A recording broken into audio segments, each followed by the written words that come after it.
যখন যুদ্ধ হয় তখন রাজায় রাজায় হয় আর উলু খাগড়ার প্রাণ চায়। সাধারণ মানুষ কি অবস্থায় থাকেন, কখনো ব্যাটেল গ্রাউন্ডের মধ্যে যদি আপনি পড়ে যান কি দেখতে পাবেন আপনি দেখাবো। যখন আমেরিকা হামলা চালানোর পর ইরান পাল্টা ইসরায়েলে একের পর এক মিসাইল হানা, ঠিক সেই রকম সময় গ্রাউন্ড জিরো থেকে আমার সহকর্মী সেখানে রয়েছে। কি অবস্থা ছিল তখন? সাইরেনের আওয়াজ পাওয়া যাচ্ছে একদিকে, আরেকদিকে ব্লাস্টের আওয়াজ পাওয়া যাচ্ছে, তার মাঝে বুম हाथे আমার সহকর্মী। कहा गया कि इस एरिया में रहें, इस साइड से रहें।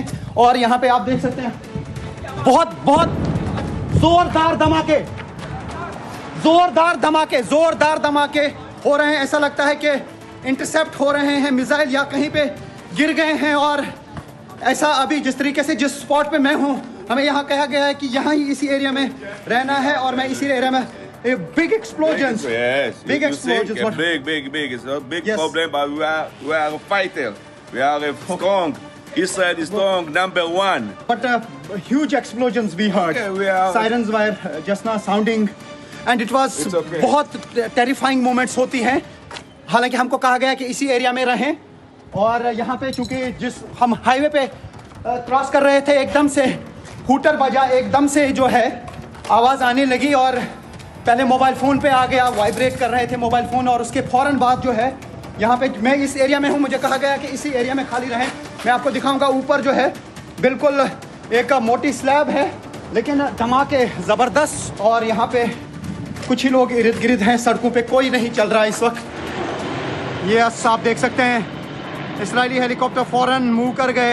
इसराइल में अभी ज़ोरदार सायरन हुई 2 बार लगातार, और उसके बाद ज़ोरदार धमाके हुए। और ऐसा लगता है कि शायद ईरान की तरफ से एक अटैक किया गया है और उसको इंटरसेप्ट किया गया है। और ये हम वर्ल्ड एक्सक्लूसिव विजुअल्स हमने आपको दिखाए कि किस तरीके से यहाँ पे सायरन्स बजी, किस तरीके से इजरायली हेलीकॉप्टर यहाँ से चले गए। আমার সহকর্মী রিফাত আব্দুল্লাহ তেল আভিভে যখন পৌঁছলেন সেই সময়ের ছবি আপনাদের দেখাচ্ছিলেন, তখন মোবাইলে নোটিফিকেশন আসছে, অ্যালার্ম আসছে যে কোনো সময় মিসাইল হানা হতে পারে আপনার চারপাশে। তো সেই সময়ের ছবি দেখাচ্ছিলেন। তো যখন এই মিসাইল হানা হয়, যখন তার আগে অ্যালার্ম আসে, নোটিফিকেশন আসে মোবাইলে, তখন সবাই বাংকারে ঢুকে যায়। বাংকার ভারতীয়দের জন্য বাংকারের ব্যবস্থা করেছে ভারতীয় দূতাবাস। প্রায় মাটির নিচে প্রায় 3 তলা সমান বাংকার। কেমন সেই বাংকার, রিফাত সেই ছবিও দেখালেন।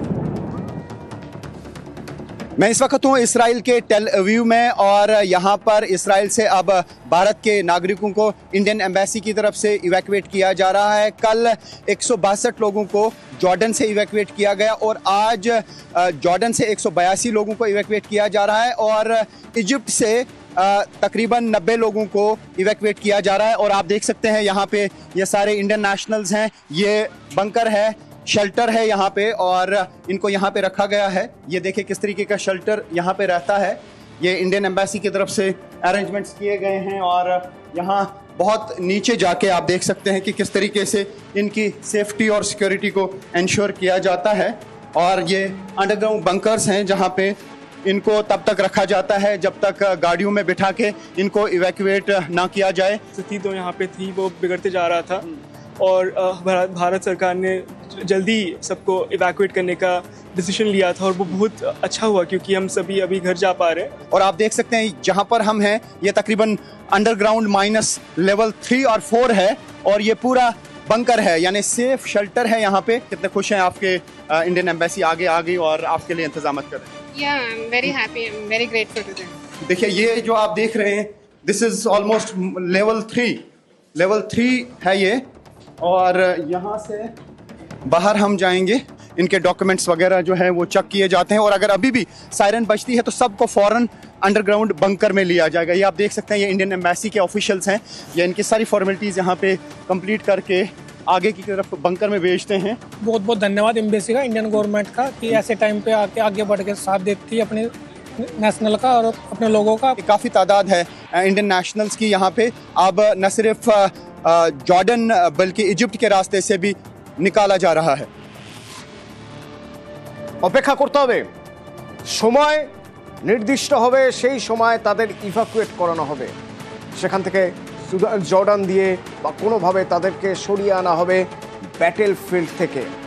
কিছু মানুষ অপেক্ষা করছেন এখনো বাংকারে, তাদের মধ্যে কেউ গবেষণা করতে গিয়েছেন, কেউ পড়তে গিয়েছেন, কেউ বেড়াতে গিয়েছেন, আর কিছু মানুষকে ইভাকুয়েট করানো শুরু হয়ে গেছে। সেই পদ্ধতি দেখুন। অপারেশন সিন্ধু। ये भारतीय नागरिक हैं, अब देख सकते हैं आप, इन्होंने अपने हाथों में तिरंगा उठाया है।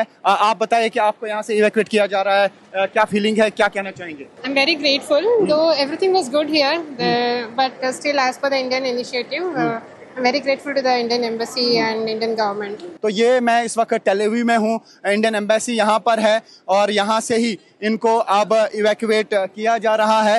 तो ये आप सारे देखेंगे, बच्चे भी इसमें शामिल हैं, ये भी काफ़ी खुश हैं कि ये अपने देश वापस जा रहे हैं उन हालात में जब यहाँ पे हालात ख़राब हैं, लगातार मिसाइल अटैक्स हो रहे हैं। तो ये आप यहाँ पे इंडियन एम्बेसी के अरेंजमेंट्स देख सकते हैं, दे आर क्वाइट हैप्पी। देखिए फूड पैकेट्स भी यहाँ पे, यानी हर चीज़ इनको इंडियन गवर्नमेंट की तरफ से प्रोवाइड की गई। क्या कहना चाहेंगे आप वापस जा रहे हैं तो इंतजाम अच्छे हैं यहाँ पे जाने के? हाँ बहुत अच्छे हैं। तो आप इजिप्ट के रास्ते से जा रहे हैं।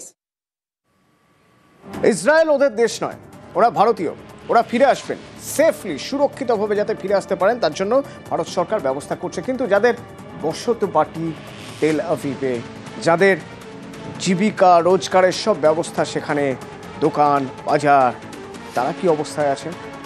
যুদ্ধক্ষেত্রে সেই ভয়ঙ্কর ছবি রিফাতের হাত ধরে।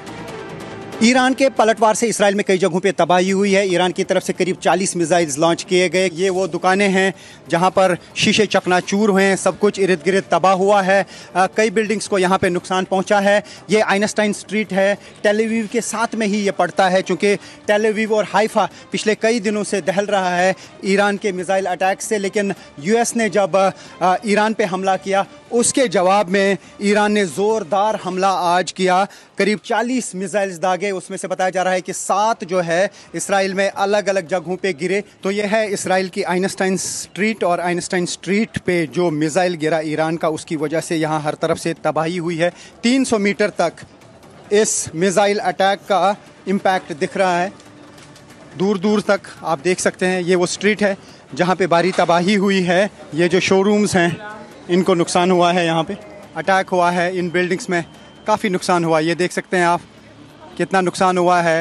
इजरायली डिफेंस फोर्सेस इन्होंने इस स्ट्रीट को बंद कर दिया है, और ये है वो जगह, ये है वो बिल्डिंग का एरिया जहाँ पे ये मिसाइल गिरा है। भारी तबाही इस स्पॉट पे हुई है। ईरान और इसराइल के दरमियान जो ये युद्ध चल रहा है और जिसमें अब अमेरिका भी उतरा है। মুহুর্মুহু মিসাইল অ্যাটাক করছে ইরান ইসরায়েলে।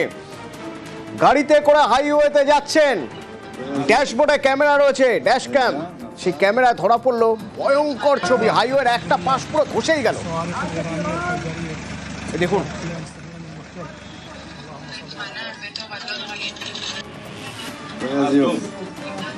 רגע, נפל.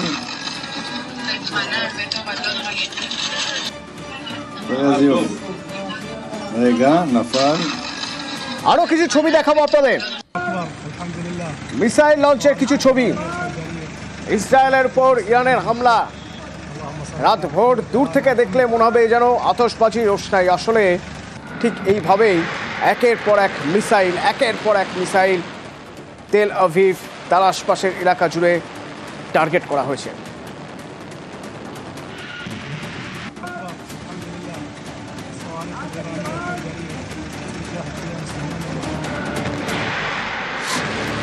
और आप अनाउंसमेंट सुन सकते हैं, अनाउंसमेंट्स हो रही עקב התרעה מירי טילים באזורנו, אתם מתבקשים להיכנס למרחב מוגן ולחכות להנחיות נוספות. कह रहे हैं कि जहाँ पर भी आपको नजदीक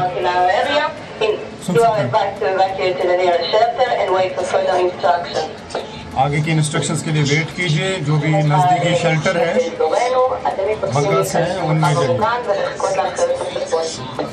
जो ही साइरेंस बजती हैं तो फिर यही अनाउंसमेंट्स होती हैं जगह जगह पे।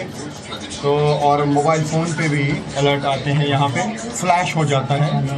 और मैं खुद सोया हुआ था होटल में, और जो ही ये साउंड आई फ़ोन पे तो एकदम से मैं उतरा बेड से और सीधे यहाँ पे शेल्टर में आया।